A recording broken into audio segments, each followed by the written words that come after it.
Bonsoir Yves. Bonsoir. Yves Pasquier-Desvignes, vous êtes président de Volvo France. Vous êtes également président de la branche automobile de l'Axiam. En votre qualité de président de la branche automobile de l'Axiam, vous avez une très bonne vue d'ensemble du secteur. Est-ce qu'en matière de mixité, vous pensez qu'il y a une évolution favorable dans l'automobile? Non. Non, c'est pas pour être provocant, mais c'est un constat, c'est que les chiffres montrent que ça ne bouge pas. On va en parler un peu des raisons. On est dans une industrie absolument fantastique, qui a 15 000 métiers différents, qui passent du design à l'engineering, commercial, vente, sur des produits qui sont très sexy, qui attirent, enfin on a envie de travailler pour cet univers-là. Et tous les constructeurs, enfin, tous ceux que je connais, cherchent à recruter, parlent de mixité, mais en fait ça reste du blabla. C'est-à-dire qu'on en parle, tout le monde se met la main sur le cœur en disant mais bien sûr il faut y aller. Et je ne suis pas sûr qu'il y ait une dynamique réelle de fond et qu'on aborde vraiment la question par le bon côté pour y arriver. Donc non, je trouve que ça ne bouge pas. Alors, on entend souvent que les femmes n'osent pas aller dans l'automobile. Est-ce que pour faire bouger les choses, plutôt que de dire « Mesdames, osez l'auto », il ne faudrait pas dire « Messieurs l'automobile, osez la mixité ». Oui, si vous voulez que je vous fasse de l'eau tiède, effectivement, je continue ce discours qui est de renvoyer la responsabilité aux femmes, seniors ou moins seniors, en disant, en parlant de motivation, de courage, osez y aller et ne soyez pas en sous-estimation. Ça ne marche pas, ça ne sert à rien et je trouve ça à la fin désobligeant. Et je reprends complètement la balle du côté des dirigeants que nous sommes, hommes ou femmes, et je prends 100% de la responsabilité, c'est pas 90%, dans l'énergie qu'il faut déployer au-delà du discours, et ce qu'il faut faire, ce qu'il faut mettre en place, qui n'est pas simple, mais il faut sortir de ce cercle où on continuera de ne pas avancer s'il n'y a pas une énergie, s'il n'y a pas une décision, s'il n'y a pas une croyance, au-delà de la croyance, la mise en place. Alors vous, à votre niveau, chez Volvo, vous y prenez comment? Alors, ça part déjà d'une conviction très personnelle. Je ne suis pas un expert, mais il se trouve que j'aime ça et que j'ai envie de m'entourer de gens qui ont envie d'aller dans ce sens-là. Donc c'est tout un processus, ce n'est pas juste de le dire, je le souhaite et je vais engager, c'est un point de départ. Il se trouve que je travaille dans une entreprise qui encourage pas mal ça, donc je ne suis pas motivé pour ça ou incentivé pour ça, mais c'est une décision. Je veux que mon comité de direction soit à 50-50. Je le veux, je le décide et je fais en sorte que mon équipier au RH soit totalement là-dedans, partie prenante, et qu'elle se sente épaulée par ce que je vais lui dire. Donc le briefing aux recruteurs, si je dis c'est 50, je vais faire bien sûr un recrutement qui va dire je cherche homme-femme pour être dans la loi, mais le briefing que je vais donner, c'est à un chasseur, vous allez présenter des dossiers, je veux de mixité, tant que je n'aurai pas 2 dossiers hommes, 2 dossiers femmes, je n'ouvrirai pas le premier dossier. Il ne faut pas lâcher l'affaire, parce que, bien sûr, que les chasseurs vont arriver en disant « j'ai 2 dossiers, pas tant, là j'ai 2 gars, vous voudriez les regarder ».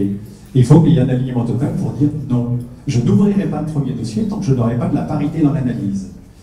Ensuite, le deuxième point, c'est comme on n'a pas grand monde sur le marché de section de pardon, justement, oui, effectivement, il n'y a pas suffisamment de femmes sur le marché pour occuper ces postes. Alors vous vous y prenez comment? Non, mais donc il faut sortir de ce cercle-là. Sinon, on n'est pas dans la cohérence. S'il y a peu de seniors sur certains jobs assez qualifiés, de direction financière, direction RH ou d'expérience client, alors il faut sortir de notre zone de confort et de l'univers et de dire, allez chercher dans d'autres univers. Et donc c'est un problème de vente. Il faut se vendre soi-même, vendre son entreprise et attirer.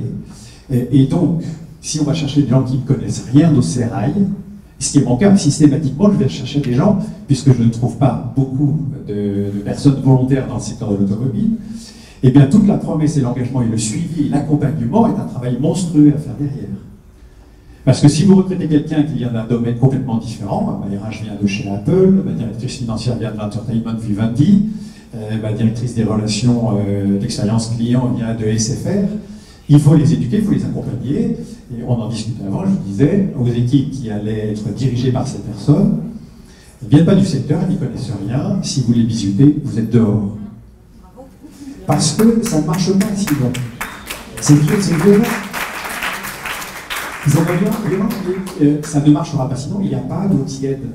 Il faut accompagner, et l'implication du dirigeant ou de la dirigeante parce que je parle aussi bien aux hommes qu'aux femmes de dirigeants, c'est vous devez jouer le jeu à fond, ça va vous bouffer une énergie dingue, parce que tous les jours, vous allez être en arbitrage, vous allez être en coaching, vous allez être en accompagnement, parce que personne ne voudra le faire et accompagner cette personne qui ne vient pas du sérail, et qui donc ne sait pas raconter toutes les histoires de tout le monde historique. Donc c'est un combat, mais qui se marque, qui se millimètre tous les jours dans tous les accompagnements. Alors, est-ce que c'est la responsabilité pour vous du chef d'entreprise? Totalement.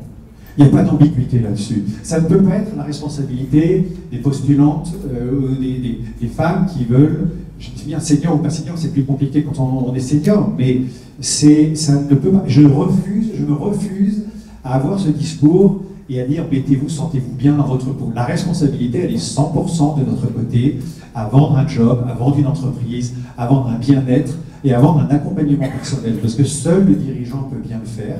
C'est horriblement compliqué.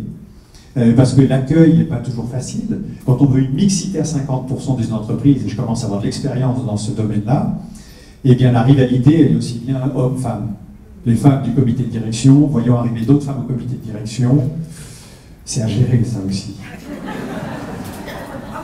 Mais encore une fois, il ne faut pas le prendre mal. Ça aussi, c'est une chose que j'ai appris à gérer. Parce que ce sont des antagonismes, ce sont des rivalités. Les mecs entre mecs, ils se cassent la figure. Les femmes entre femmes se regardent et se challengent un peu entre elles. Et hommes-femmes, ça se pilote pas trop mal. Mais un homme ayant à piloter des rivalités potentielles entre femmes, parce qu'il y a une forme de concurrence, mais qui n'est pas la même que celle qu'on a l'habitude de gérer nous hommes, mais tout ça, il faut l'intégrer, il faut l'accompagner, de jamais lâcher l'affaire tous les jours et au moins pendant 12 mois de la première année d'intégration. Et ça, il n'y a que nous qui pourrons le faire, les responsables d'entreprise. Moi, j'adore ça. Je trouve ça très compliqué. Mais si on veut que ça progresse, j'estime qu'il ne faut pas lâcher l'affaire et que je prends et je renvoie 100% de la responsabilité aux patrons et patronnes d'entreprise, qu'elles soient grandes ou petites. Alors, c'est une démarche ambitieuse, courageuse, qui nécessite beaucoup d'efforts, vous l'avez souligné. Est-ce que vous n'avez pas peur d'effrayer ces messieurs dans la salle? Je m'en fous. Non, franchement, le problème, il n'est pas là. Il n'est pas là, et je pense que je parle aussi bien aux hommes dirigeantes que femmes dirigeantes. Et de se dire, je me jette dans le vide et je vais chercher des gens d'un autre secteur, des gens que je ne connais pas, des gens plus ou moins âgés, pour le faire. Et c'est une décision, elle est gagnante à 100%. 100%. Je n'ai connu aucun échec de démission ou de mécontentement, et lorsqu'il y a des départs, c'est l'usure du temps. Et enfin, encore une fois, je peux vous faire un discours tiède et un peu mou en disant mesdames, soyez fortes, vous avez toute votre légitimité, raison d'être, ne vous sous-estimez pas parce que vous le faites trop souvent. Non, le point de départ, c'est que s'il y a un salaire à 100 ou à 10, ben, le salaire sera à 10, celui des hommes est à 10, celui des femmes est à 10, le point est réglé, non négociable, voire plus, s'il y a une seniorité, mais tous les paramètres sont réglés d'avance. Et finalement, ça se fait. Ensuite, l'implication humaine et personnelle, elle est très importante, et je veux me fâcher avec personne, mais c'est tellement agréable, les boutiques fonctionnent tellement mieux, c'est un effort, ça ruine mon moral et ma santé, mais c'est un effort qui est tellement payant sur la vie de l'entreprise elle-même que ça, enfin, voilà, le bénéfice pour l'entreprise n'est pas pour les hommes ou pour les femmes, pour l'entreprise et le plaisir d'y être, il est non mesurable tellement il est évident. Vous ressentez aussi ce sentiment de bien-être dans vos équipes? Je mesure tous les jours. Nous avons des études, des paramètres, nous ne sommes pas obligés de faire. Mais voilà, tous les 3 mois, est-ce que je suis content de mon entreprise? Est-ce que je suis content de mon manager? Est-ce que je recommanderai mon manager?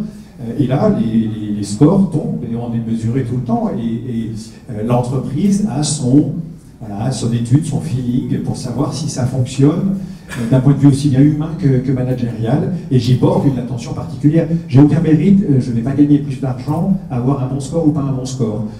Mais les résultats de l'entreprise font que, voilà, depuis 15 ans, c'est une croissance de 15% tous les ans, financière, volumétrique et qualitative. Donc ça, voilà, on est une petite boutique, donc ça ne se sait pas. Mais moi, je le sais, je suis content de piloter cette entreprise. Et chez Volvo, vous êtes à quel taux de féminisation de l'entreprise? Alors, le comité de direction 50, et on est, sur l'ensemble, on est pas loin des 25% sur l'ensemble de l'entreprise. Bravo. Ouais.